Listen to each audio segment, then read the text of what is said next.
Amen?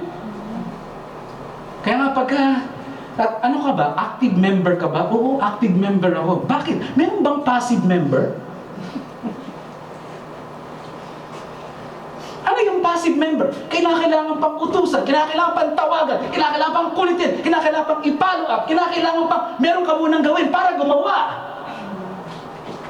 Kailangan meron munang mga incentive. Kaya kung ano-ano ng project ang naiisip ng church.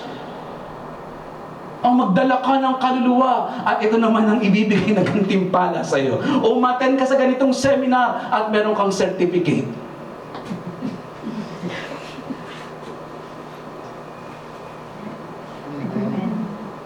Magbigay ka! At ito ang gantimpala mo sa Lord. Bagamat yun ay totoo, kapatid. Pero hindi yun ang pinakamotibo mo kaya ka nagbibigay. Ang sabi ng salita ng Diyos, for God loves a cheerful giver. Cheerful eh. Willing. Yung kanyang heart. Mga kapatid. Hallelujah. Ibig sabihin, not only being spiritual and not only being submissive, it includes a heart that is cheerful in serving the Lord. Hallelujah. Hindi na kinakailangang pilitin pa. They devoted themselves. Is that an amen? Ako po ay talagang ang definition po kasi ngayon ng pagpapastor at ng iglesia o local iglesia nagbago na over the years. Parang naging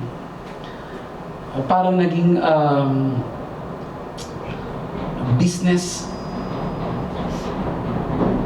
parang naging secular sa loob ng church. Na dapat ang mga pupunta sa iglesia, sabi nila, ay dapat merong ibibigay din na pakinabang. Halimbawa po, wala naman po tayong against sa pagpapakain ng mga mahihirap. Ang akin lang pong napuna, mga kapatid, kadalasan ang nagiging kaso ay ganito.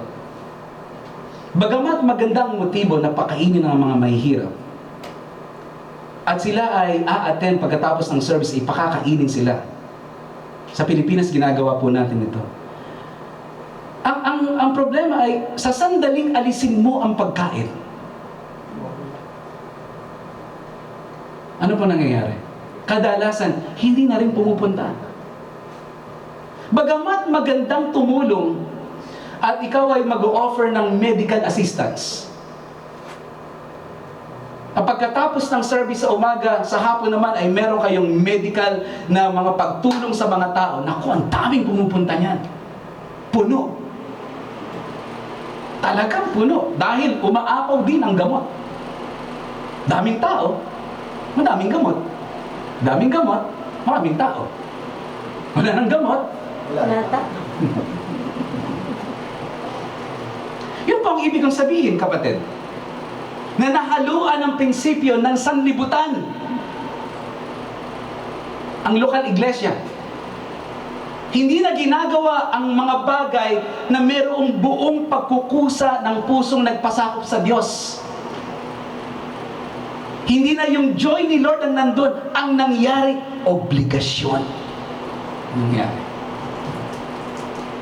Kaya every Sunday na lang, hirap na hirap sa pagtayo sa higaan. Amen? Kapag may gawain, hirap na hirap. Pag may pasok naman sa trabaho, kahit hirap na hirap, ay, kailangan ko pumasok. Nakikipag-agawan pa ng pwesto sa subway, hinahabol pa ang bus. Pero kapag service, ay hindi na balik. Sa susunod na bus na lang tayo. Kasi praise and worship pa lang naman eh.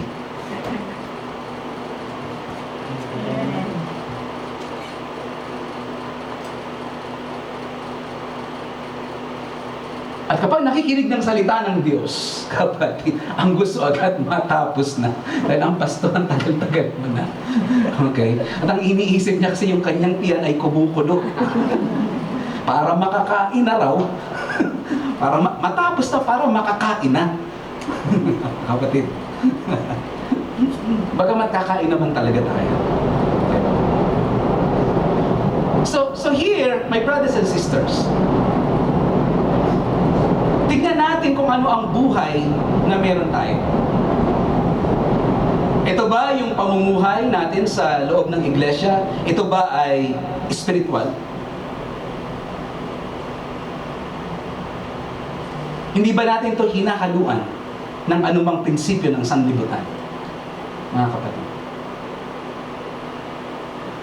Ito ba ay nagdadala sa pagkakaisa sa kapatiran?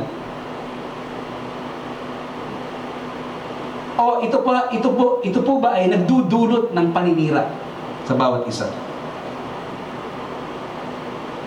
Pangatlo, ito po ba ay kusa na masayang ginagawa mula sa iyong pagpapasakop sa Diyos? Kusa ba ito na ginagawa?